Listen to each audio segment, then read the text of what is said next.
Bonjour à tous et bienvenue à cette 12e session Ask Me Anything organisée par le Young Medchem Forum de la SCT. Donc aujourd'hui, nous allons nous intéresser au métier d'ingénieur brevet dans le domaine de la Medchem. Donc notre groupe, le Young Medchem Forum, est constitué de 11 jeunes chimistes médicinaux, académiques et industriels euh, qui s'intéressent à aider les étudiants et les jeunes chimistes euh, à pouvoir s'informer sur les métiers de la chimie médicinale à travers différentes actions que nous avons mis en œuvre. Donc d'abord, nous avons organisé ces sessions AMA, Ask Me Anything, pour répondre à toutes vos questions sur différents sujets.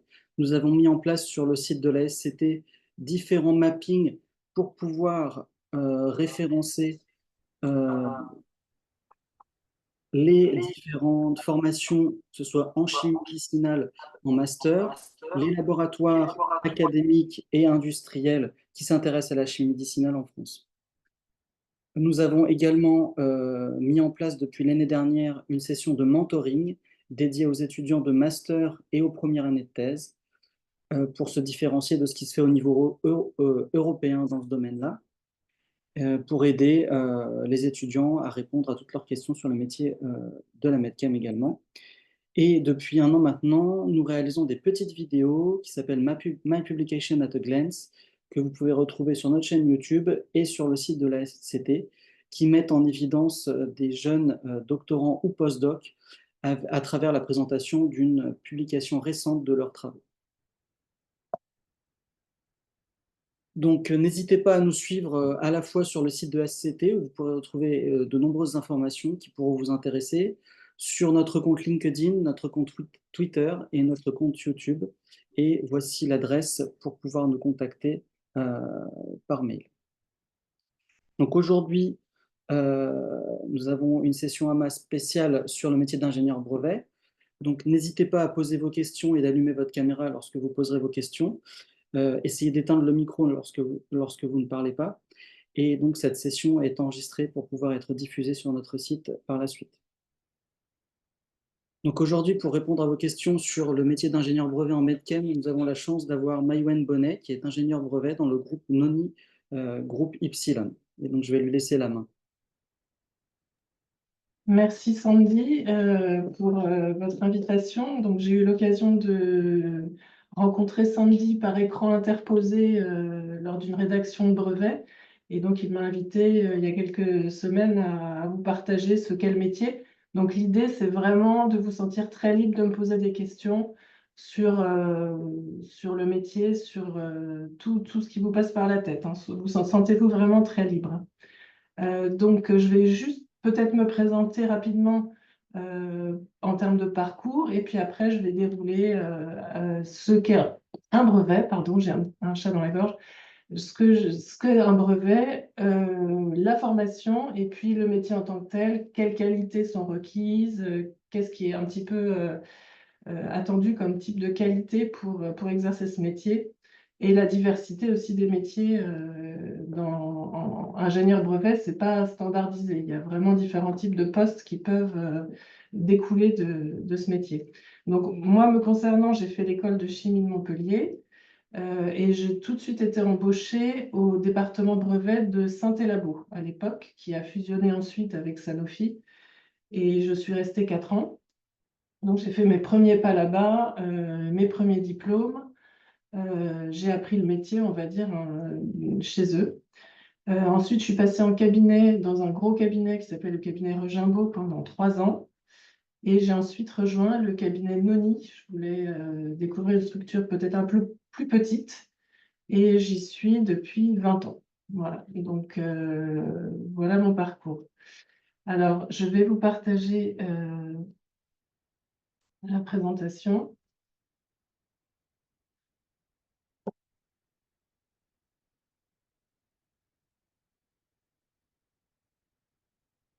Donc, comme je vous le disais, ce qu'est un brevet, plus particulièrement en pharmacie, quelques notions, la formation et le métier.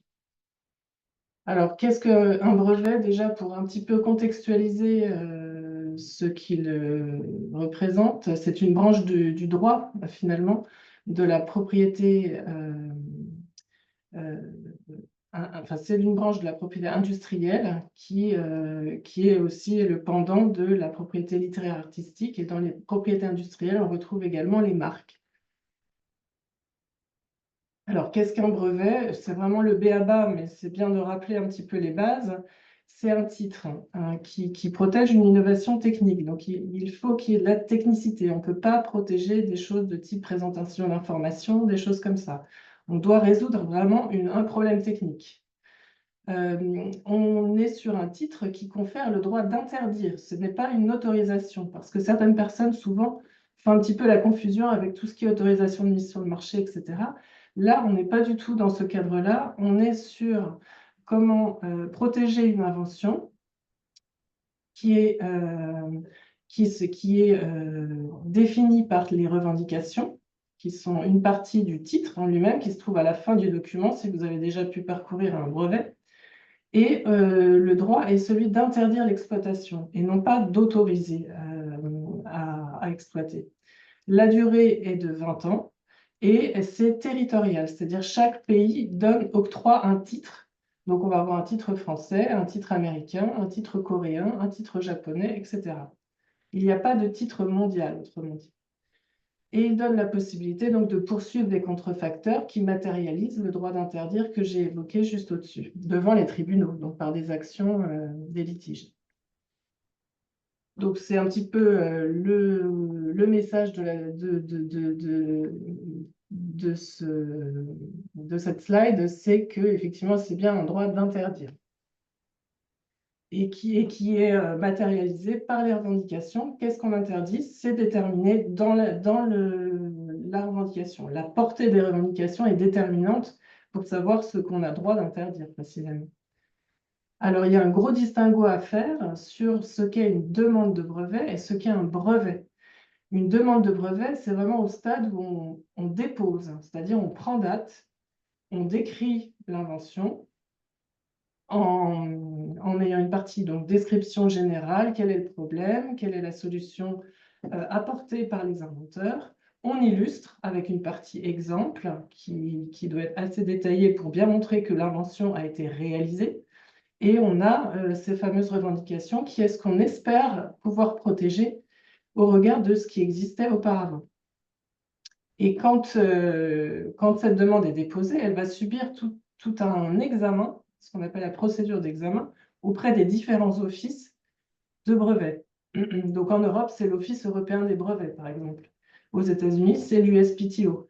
Voilà, donc chaque territoire, finalement, a son office et des examinateurs sont là pour, entre guillemets, challenger les titulaires et voir ce qu'au bout du compte, à l'issue de cet examen, ils pourront réellement obtenir comme protection.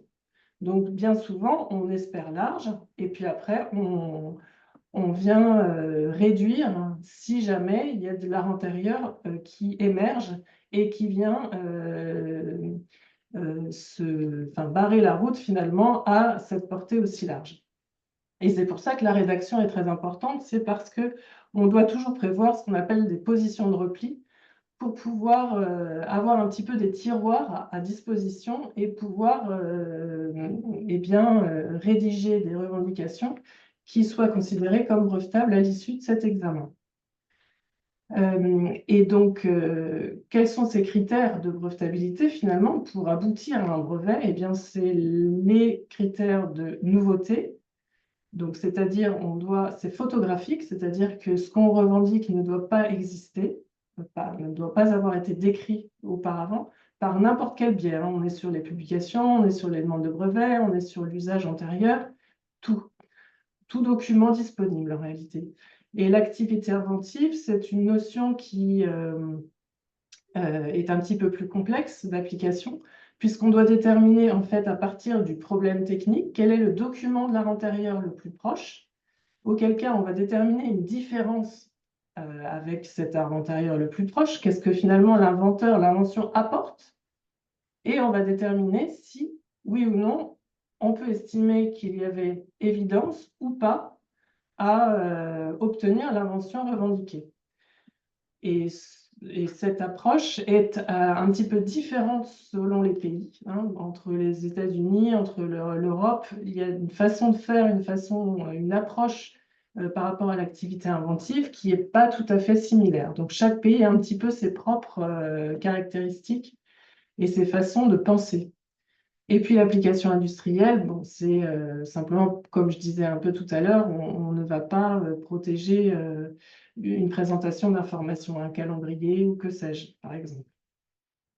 Et il y a un autre critère qui rentre en ligne de compte aussi, qui a son importance, c'est que le document du brevet, donc à savoir cette description qui est relativement détaillée, doit permettre en fait à une personne du métier, donc en l'occurrence là dans notre cas aujourd'hui ce serait le chimiste médicinal, de pouvoir reproduire l'invention. Donc on doit décrire notamment les procédés d'obtention, on doit montrer que quelque part on a résolu le problème technique, donc via par exemple des tests bio. Voilà, donc, toutes ces informations-là doivent être présentes dans le brevet. Alors, donc j'avais la notion tout à l'heure de demande de brevet délivré. Il y a aussi une autre notion importante dans les stratégies de protection, c'est ce qu'on appelle une demande prioritaire. Donc la demande prioritaire, c'est finalement la première date qu'on va prendre pour protéger l'invention.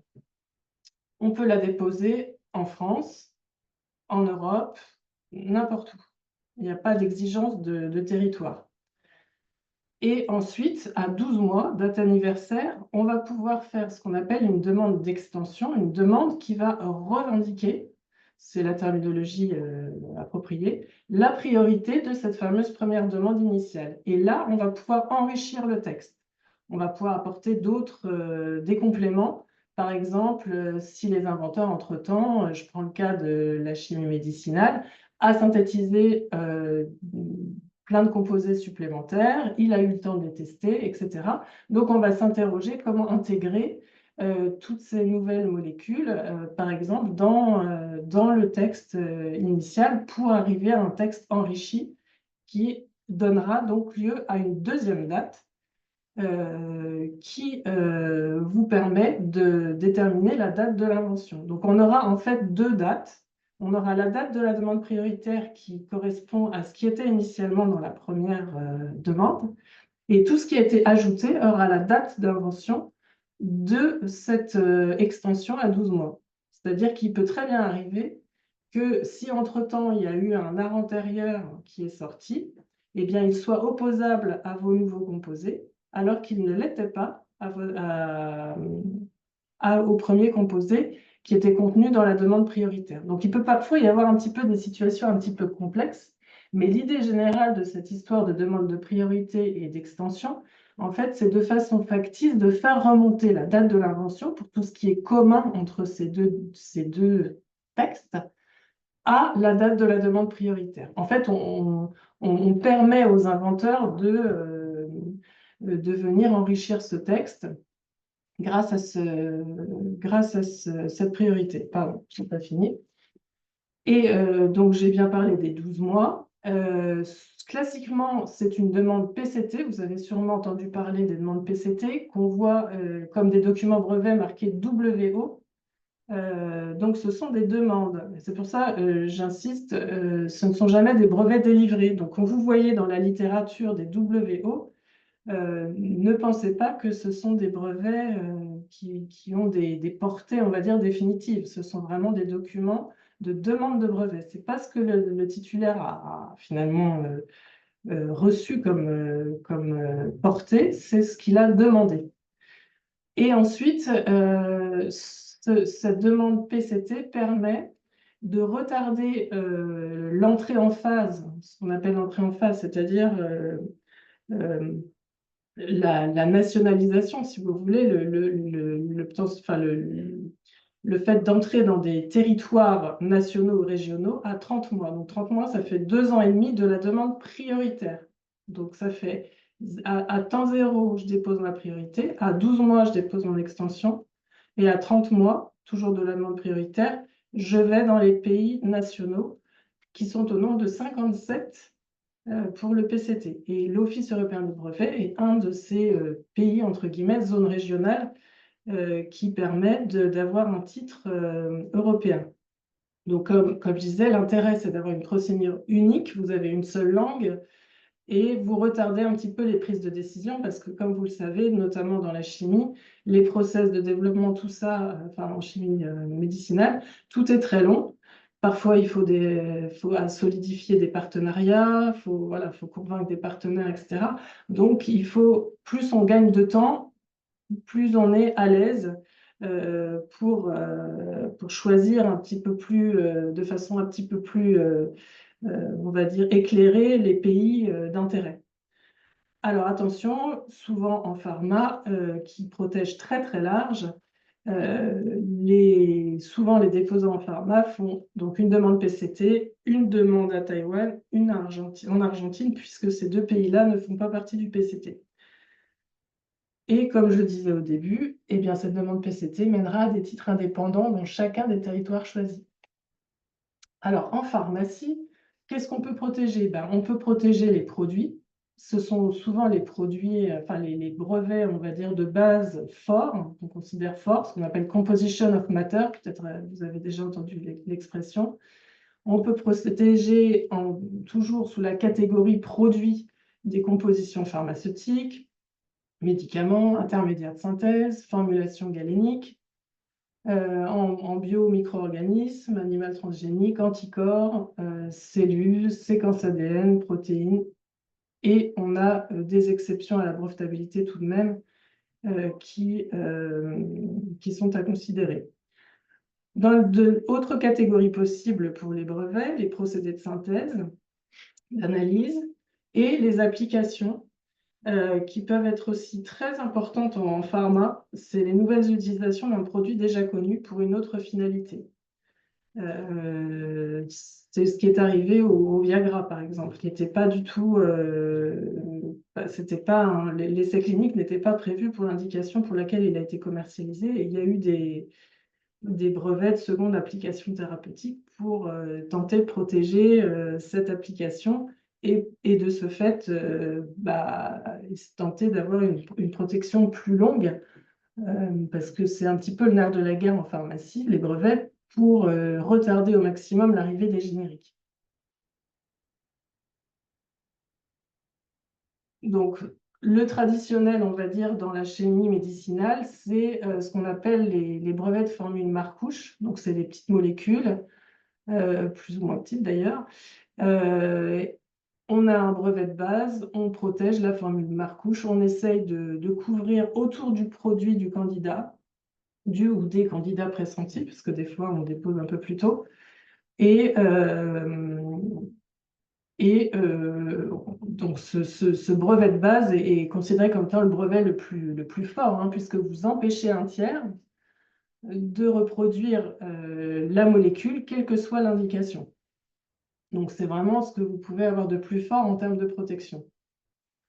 Alors, ce que font l'industrie pharma, bien entendu, c'est d'essayer d'avoir des stratégies autour pour pouvoir toujours, comme on l'a dit, tenter en tout cas de retarder l'arrivée des génériques par la protection par l'obtention de brevets secondaires qui peuvent être la protection d'un sel, une forme cristalline, une formulation galénique particulière, une nouvelle utilisation, ce qu'on disait un peu tout à l'heure, mais toujours, ce qui peut parfois être un petit peu difficile, c'est qu'il faut toujours que ça réponde à une solution, à un problème technique qui est une solution, etc. On ne peut pas juste protéger une forme cristalline si elle n'apporte rien, s'il n'y a pas derrière un apport technique. Donc il y a toujours cette gymnastique de l'ingénieur brevet à essayer de soutirer un petit peu les informations des inventeurs, des chimistes et tous les scientifiques autour pour savoir ce qui pourrait être protégeable avec ce qui est disponible. On peut pas aller au-delà de ce qu'apporte le produit. Donc on fait avec ce qu'on a, mais on essaye de vraiment bien identifier tout ce qui pourrait être protégé autour pour faire de la gêne au génériqueur. Alors, sur le domaine pharma, il y a une spécificité en termes de durée de protection, ce sont les CCP. C'est-à-dire que le brevet, comme on l'a vu, il dure 20 ans. Mais pour compenser un petit peu cette phase réglementaire très longue, eh bien, des certificats complémentaires de protection ont été mis en œuvre, mis en place dans bon nombre de pays, donc c'est le cas en Europe. Cette protection supplémentaire se calcule avec un maximum de 5 ans de protection. Il y a un schéma après, vous verrez, tout en calculant la date finale de fin de protection en faisant date de l'AMM plus 15 ans. Enfin, vous comprendrez avec le schéma tout à l'heure. Il y a aussi une extension pédiatrique qui peut être obtenue sous réserve qu'il y ait un plan d'investigation pédiatrique qui soit déposé. Ça octroie encore 6 mois supplémentaires. Aux États-Unis, alors c'est un petit peu différent l'esprit, c'est que c'est pas un titre différent. Le CCP, là, c'est un titre différent. C'est pas le brevet, c'est un autre titre de propriété industrielle. Alors qu'aux États-Unis, eh bien, ce calcul se fait et permet de prolonger la durée de vie du titre en lui-même. Donc c'est un tout petit peu différent, mais c'est quand même la même idée, c'est de compenser cette fameuse phase réglementaire qui est très très longue. Donc voilà le schéma. En fait, vous voyez que la durée effective de protection, ce que cherchent à faire les boîtes pharma, évidemment, c'est qu'elle soit la plus longue possible pour retarder l'arrivée des génériqueurs et voilà, avoir un bénéfice maximal. Donc, en gros, souvent, le dépôt de brevet se fait quand même un petit peu tôt parce qu'il y a toujours des risques de divulgation, de choses comme ça. Donc, on essaye d'éviter de prendre trop de risques. Donc après, il y a des stratégies qui peuvent être un peu différentes suivant les industries, enfin suivant les industriels, hein, de déposer vraiment avant les tests précliniques ou juste avant l'entrée en clinique. Bon, tout ça se discute, c'est un petit peu des stratégies qui peuvent aussi dépendre des projets d'ailleurs. Mais toujours est-il que vous voyez que la durée de vie du brevet de 20 ans, elle n'est pas complètement comment dire, exploitée, puisque la phase de commercialisation, elle arrive en général quand 12 ans encore, c'est assez rapide comme développement. Donc, et ça explique donc qu'il a été mis en place ces CCP pour compenser et qu'il y ait une durée effective de protection quand même un peu plus intéressante pour les producteurs de produits éthiques, les médicaments Princeps. Donc, c'est un petit peu ce qu'on disait tout à l'heure, ce qui est très spécifique à la pharmacie, c'est cette histoire de comment gérer l'arrivée des génériques. Donc, évidemment, ça dépend de quel côté de la barre on se place. Est-ce qu'on est du côté du pharmacie, quoi, laboratoire Princeps, ou est-ce qu'on est côté génériqueur? Et les problématiques, évidemment, sont pas du tout les mêmes. Mais il y a cette idée comme pour les laboratoires Princeps, de produits Princeps, d'essayer par le life cycle management d'avoir ces fameux brevets secondaires pour embêter les génériques. Ça peut aller jusqu'à des actions en justice pour challenger les génériques. Alors, la formation, j'arrive à quelque chose de plus concret, parce que je vois que le temps passe. Vous me direz, incendie, si je déborde trop, mais on arrive un petit peu plus aux choses pratico-pratiques. Donc, pour devenir ingénieur brevet, il faut avoir un bac plus 5 en sciences, en fait, tout simplement. Donc, soit diplôme d'ingénieur ou la fac, enfin, l'essentiel, c'est bac plus 5. Ensuite, il faut faire une formation à Strasbourg, c'est le CEPI. Donc, il y a deux options. Soit on passe en cycle long, c'est-à-dire que c'est 6 mois sur place, ou en cycle qu'on appelle accéléré. Donc, c'est ce que j'ai fait moi, parce que j'étais embauchée et on a dans ces cas-là 5 à 6 semaines sur place de cours durant l'année, en fait. Voilà. Donc, là, par exemple, cette année, chez nous, ici, il y a un jeune qui fait le CEPI long et qui a été embauché chez nous, qui est en train de passer les examens. Et il me disait qu'en ce moment, au CEPI, il y avait 25 personnes en cycle long et une quarantaine en cycle accéléré. Donc, le cycle accéléré, pardon, le cycle accéléré a quand même le vent en poupe. Après, il y a un autre examen pour être mandataire auprès de l'Office européen des brevets. C'est un examen qui est difficile, qui demande beaucoup d'investissement personnel, donc qui est, on va dire, assez excitant parce qu'on apprend beaucoup, beaucoup de choses, hein, évidemment. C'est toute une gymnastique de règles. Voilà, c'est la convention du brevet européen qui régit en fait toutes ces règles, toutes ces fameuses règles. Et c'est un examen dans lequel on doit montrer qu'on est capable de rédiger, qu'on est capable de répondre à une lettre officielle. Donc, lettre officielle, ce sont les courriers envoyés par les offices là, pendant la procédure d'examen. On doit montrer qu'on est capable d'écrire une opposition, c'est-à-dire s'opposer à un brevet, c'est-à-dire comme on est un tiers et on attaque un brevet qui vient d'être délivré.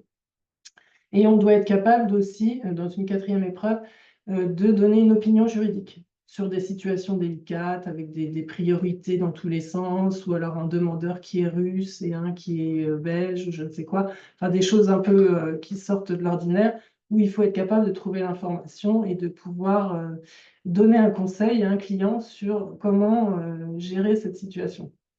Et après, pour être conseil en brevet français, c'est 3 ans de pratique professionnelle, suite à quoi faut avoir également le CEPI et on passe un examen, ou alors on fait de la validation des acquis.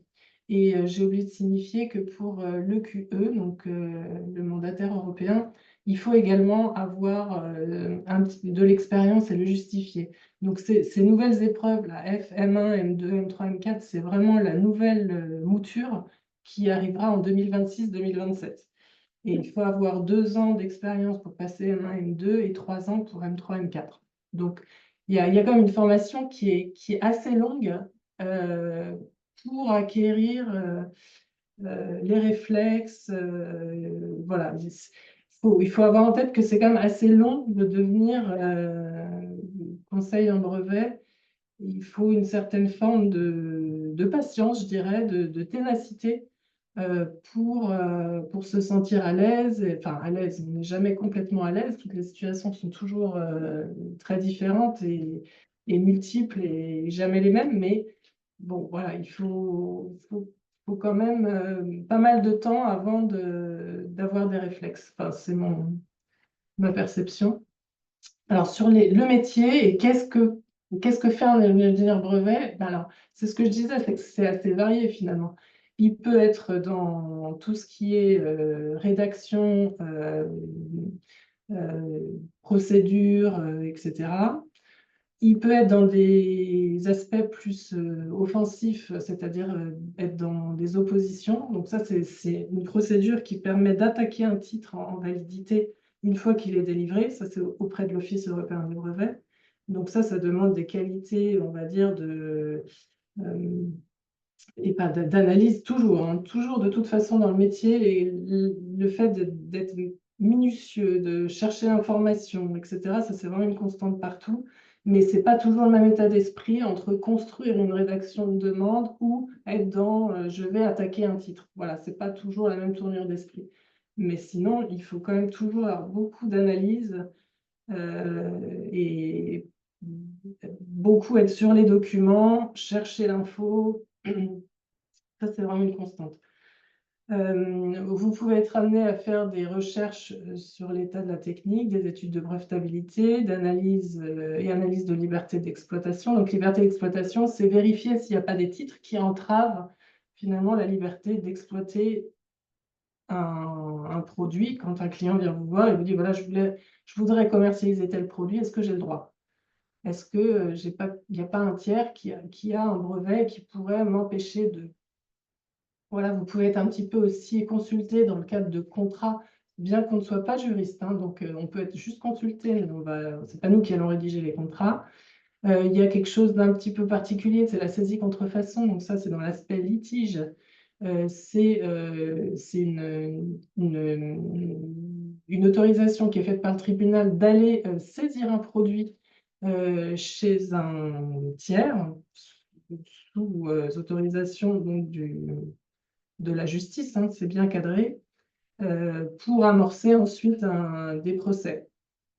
Il y a la question des inventions de salariés, et puis ben, il y a tout l'aspect litige. Et le métier peut s'exercer soit dans l'industrie, soit en cabinet. Comme je l'ai dit aussi, il y a la diversité.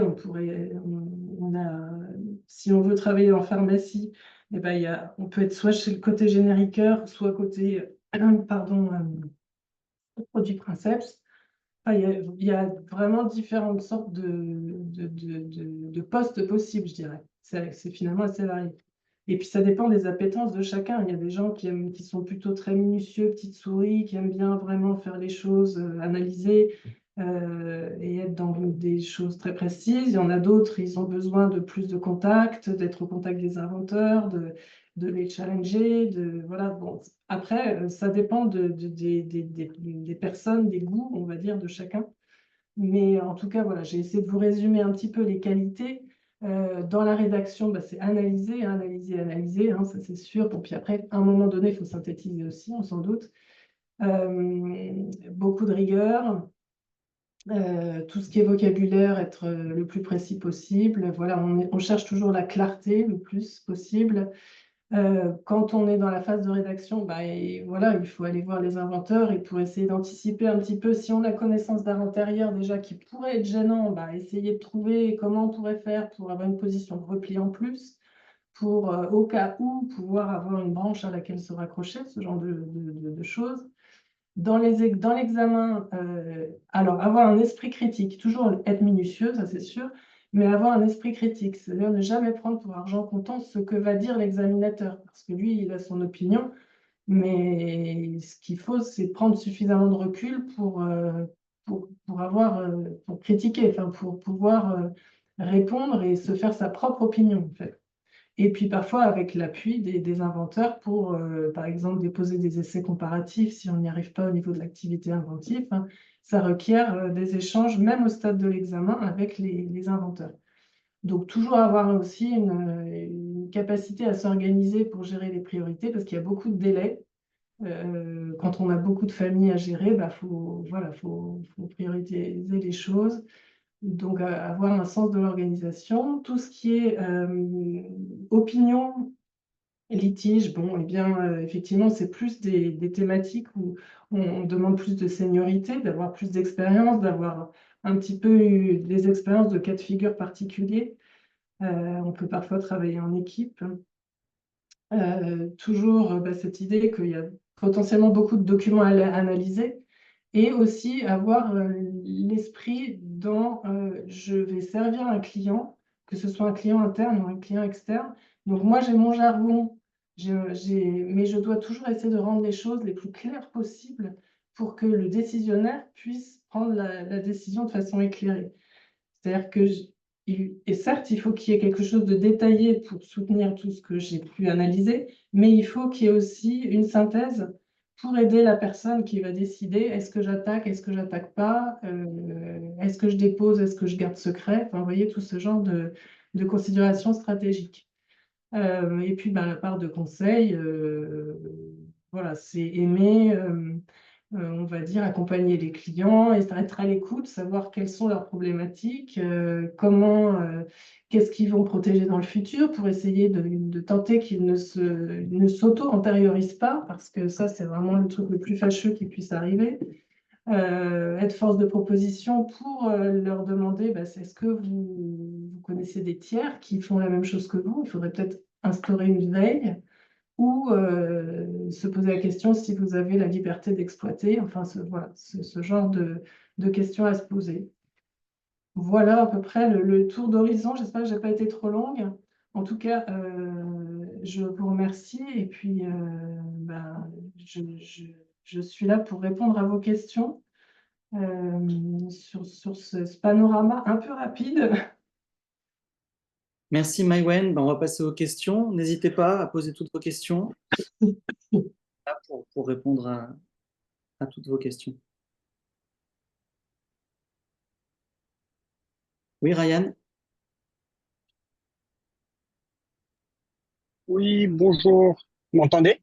Oui, Oui. pardon.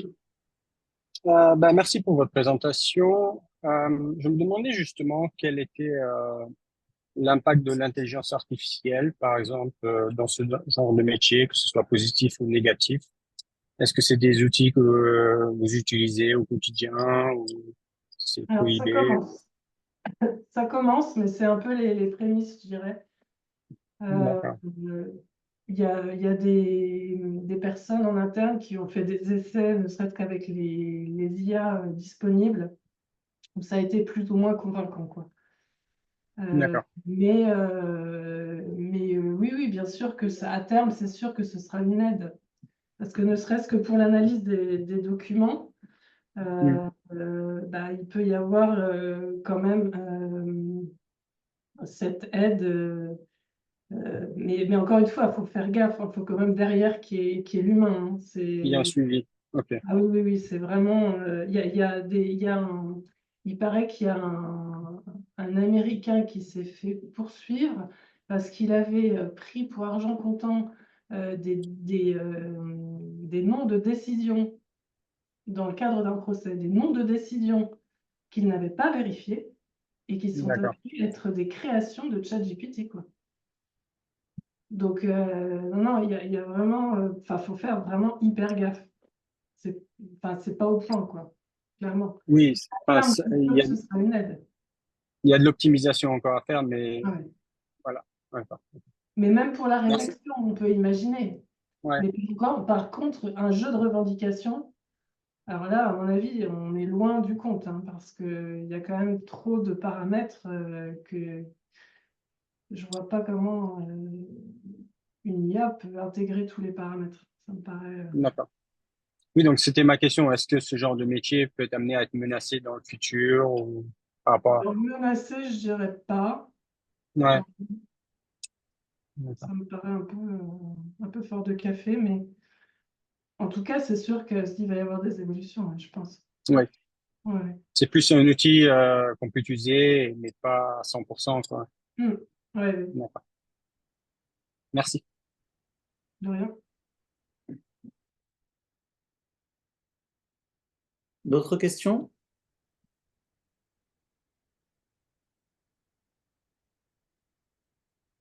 Oui, Raphaël? Bonjour, est-ce que vous m'entendez? Oui. C'est bon. Tout d'abord, merci pour cette présentation. J'avais une petite question, c'était quelles sont un petit peu les perspectives d'évolution pour ce genre de métier, donc ingénieur brevet? Alors, oui, c'est vrai que je m'étais fait la réflexion. Eh bien, il y a des gens, par exemple, qui adorent tout ce qui est litige, qui peuvent après devenir avocats. D'accord. Ça, c'est une des possibilités. Il y a des gens qui aiment plus être dans l'industrie des génériqueurs. Euh, alors eux, leur truc, par exemple, ils déterminent les dates de fin de brevet vraiment impossibles à contourner, on va dire, et autrement, ils challenge.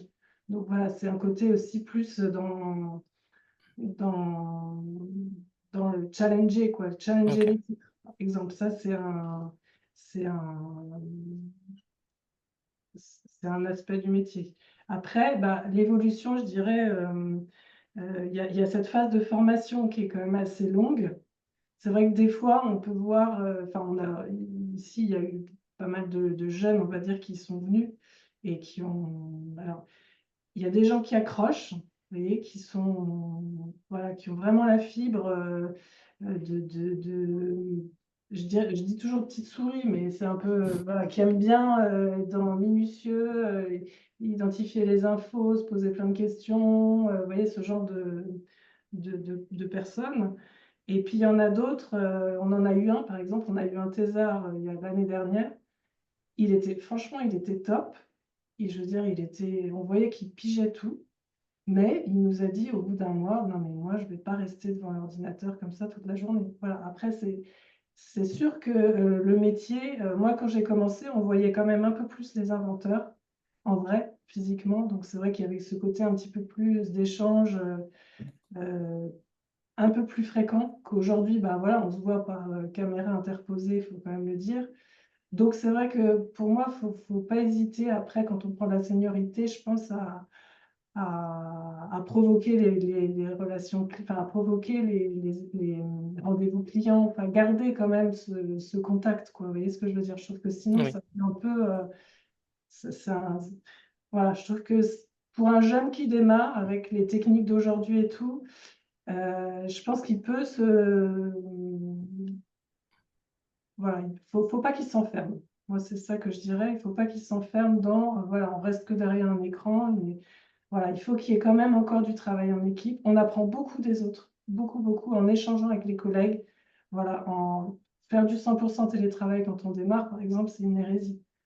On apprend énormément en échangeant avec les autres. Il faut garder cet aspect-là pour moi. C'est vraiment très important.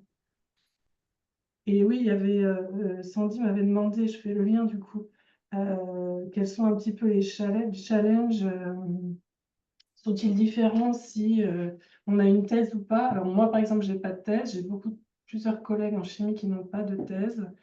Euh, c'est pas forcément une critique, on va dire, parce que ce qui est important, c'est l'articulation entre la technique, la science, quoi, et le juridique.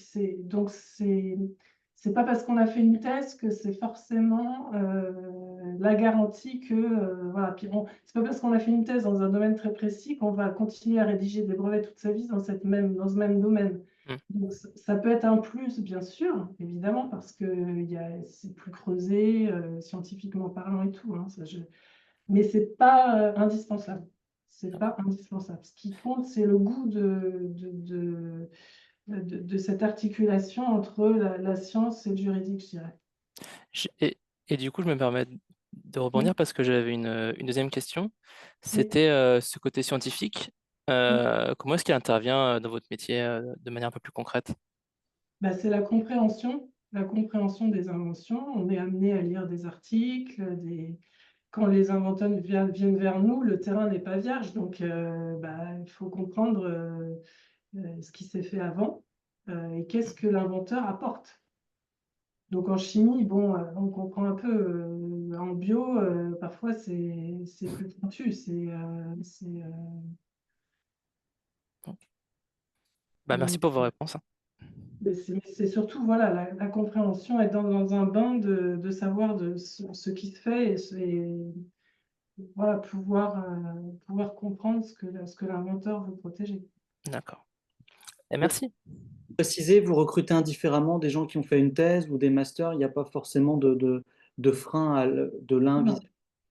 Non, non, non, franchement, on a tout. Ouais, j'ai un collègue là qui vient de l'industrie pharma, lui, il a une thèse et tout, postdoc, enfin tutti quanti, mais d'autres qui sont comme moi qui n'ont pas fait de thèse. Merci. Clara? Bonjour, je vous Bonjour. remercie pour votre présentation. Je me demandais si, il y avait une différence notable entre le métier d'un ingénieur brevet qui bosse dans un cabinet et celui qui serait au sein d'une entreprise, par exemple. Oui, oui, c'est une bonne question. Effectivement, moi, je suis contente d'être passée dans l'industrie en premier parce que je trouve que ça permet de bien cerner les besoins. Pourquoi l'industriel, finalement, il a tant besoin de ces brevets-là et quels sont les enjeux? Vous voyez ce que je veux dire? Vraiment très concret. Euh, Pourquoi tout d'un coup le directeur scientifique va demander à l'ingénieur brevet si tel domaine, il y a tel concurrent qui s'est placé déjà par des brevets, etc. Enfin, vous voyez, vraiment comprendre les enjeux. Parce que c'est vrai que quand on démarre en cabinet, mais ça se fait aussi, il y a un côté qui peut paraître un peu théorique finalement d'un besoin client, je ne sais pas, qui rédige sa énième demande sur un sujet où on a l'impression de faire un truc euh, sans forcément comprendre la stratégie vous voyez ce que je veux dire? Donc, moi, j'ai apprécié d'avoir déjà cette petite couche d'industrie pour me rendre compte voilà, quels étaient les besoins. Parce que quand on est en cabinet, finalement, on est là pour donner des conseils. On est d'ailleurs des conseils en propriété industrielle. Donc c'est bien de sentir ce qui est attendu. Enfin, qu'est-ce qui va leur être utile finalement au client. Et donc, D'accord. et pour répondre autrement à votre question, évidemment, quand on est en industrie, ben, on est plutôt sur des domaines affectés à des domaines. Par exemple, en pharma, ben, on va être sur tel ingénieur brevet va avoir à gérer des brevets dans telle aire thérapeutique. Donc, il va avoir affaire à peu près, je sais pas moi, à 5-10 chercheurs. Alors qu'en cabinet, évidemment, il y a une diversité de dossiers beaucoup plus grande. Vous allez, moi j'ai fait de la cosméto, enfin voilà, il y a plein de domaines possibles. Donc il y a une diversité, D'accord, merci beaucoup. de rien. Et Est-ce- dans l'évolution, oui, peut-être aussi dans l'évolution, bah après, c'est quoi, parce que j'ai peut-être pas répondu complètement à la question d'avant. Dans l'évolution, bah, quand vous êtes en cabinet, vous pouvez devenir associé, et quelque part avoir des équipes à, à manager qui font le métier. Si vous êtes en industrie, bah, voilà, après, c'est plus le management, quoi, on va dire. Mais c'est vrai que les ponts, après, il y a aussi, j'ai aussi des anciennes collègues chez Sanofi Saint-Élabo qui sont passés en business development. Donc, plus tout l'aspect licensing. Ça, c'est une évolution possible aussi. Merci. Prisca? Bonjour, j'avais une petite question par rapport à la formation. Oui. J'ai vu que sur certaines offres d'ingénieurs brevets, sur certains postes, il y avait possibilité de postuler sans aucun diplôme associé, type Oui. CEPI. Oui. Est-ce que au final c'est assez courant à la fois en cabinet que en pharma directement ou bien et comment ça se passe quand c'est ce cas-là où l'entreprise finance au final? Ouais, c'est ça, l'entreprise finance. Moi, c'est ce que j'ai fait. Bah, ce qui est bien, je trouve, c'est que comme on a les mains dedans, on voit déjà un petit peu, ça fait moins théorique quand on arrive au CEPI, parce qu'il y a des problématiques concrètes qui se posent au boulot, et du coup, ça fait un peu plus sens. Moi, quelqu'un qui arrive au CEPI long, ça peut être un petit peu théorique de prime abord, des questions très juridiques, ou peut-être ça peut être un peu compliqué de comprendre l'impact réel sur la rédaction, sur la forme de la revendication, etc. Mais les deux sont possibles, hein, mais en tout cas, oui, hein, comme je disais, là, en ce moment, actuellement cette année, ils sont 25 en cycle long et 40 environ 40 en accéléré. Donc ça a plutôt bonne presse, hein, accéléré. Et en fait, ça veut dire que vous êtes vraiment formé au moule cabinet ou industrie, mais oui, vous êtes formé en parallèle et l'un enrichit l'autre quelque part. La théorie que vous apprenez va enrichir votre pratique et je trouve que pour, comment dire, oui, pour retenir et ça fait plus sens pour moi. D'accord. Et après, j'avais une autre question. Pour le coup, si on se lance dans le métier d'ingénieur brevet et que finalement on se rend compte que l'aspect recherche en laboratoire nous manque, Oui. est-ce qu'il y a un retour possible, comme vous avez parlé par exemple d'un thésard, Alors, dans ce sens-là, j'ai jamais trop. Enfin, sauf le cas, je disais, du thésard là, qui est parti au bout d'un mois, qui voulait retourner à la paillasse, mais quelqu'un qui vraiment s'est investi, a passé des examens, etc., et qui retourne autant l'autre, dans le sens inverse, c'est fréquent. Des chercheurs qui deviennent ingénieurs brevets, ça c'est quand même assez fréquent. C'est des évolutions qu'on voit dans les boîtes. Alors, autant dans l'autre sens, moi, j'ai jamais vu. ouais. J'ai jamais vu. Ça veut pas dire que c'est impossible, hein, mais c'est vrai que j'ai jamais entendu parler. Merci. De rien.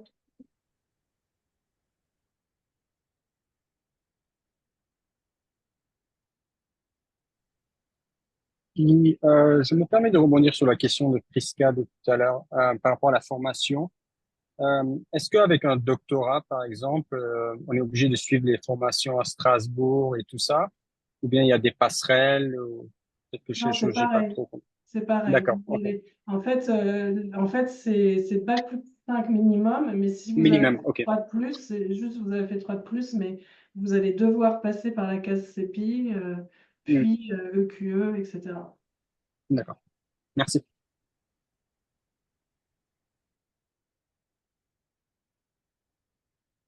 Et c'est plutôt, je pense que ça, enfin, il y a plutôt des opportunités en ce moment, hein. Je pense que les cabinets ont plutôt du mal à recruter, hein.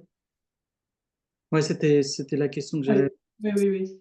du marché du travail. Est-ce qu'il y a du travail que les cabinets, Oui, les industriels pharma recrutent? Comment ça se passe? oui, oui, pour moi, il y a du travail, mais comme je disais, c'est un métier quand même exigeant dans le sens où il faut s'accrocher au début. Euh, donc voilà, c'est pas toujours facile de trouver des gens qui, voilà, parce que par exemple, pour vous donner un exemple, quand vous faites un courrier à un client, par exemple en cabinet, si c'est sur une opinion, bah, vous ne faites pas ça d'un jet, quoi. Enfin, en général, ça demande, faut réfléchir, etc. Et on va se faire corriger ou en tout cas discuter avec son collègue. Quand on est en formation, bah, on va voir son supérieur, on discute, il faut reformuler, revenir dessus et recommencer une autre fois, etc. Donc il faut une certaine forme d'humilité aussi euh, pour, voilà, faut pas se dire, voilà, je suis embauché, je suis arrivé, quoi. Il y a une forme d'humilité dans le parcours, je dirais. Enfin, en tout cas, c'est mieux de partir dans cet esprit-là pour pas être déçu. Merci. D'autres questions pour finir?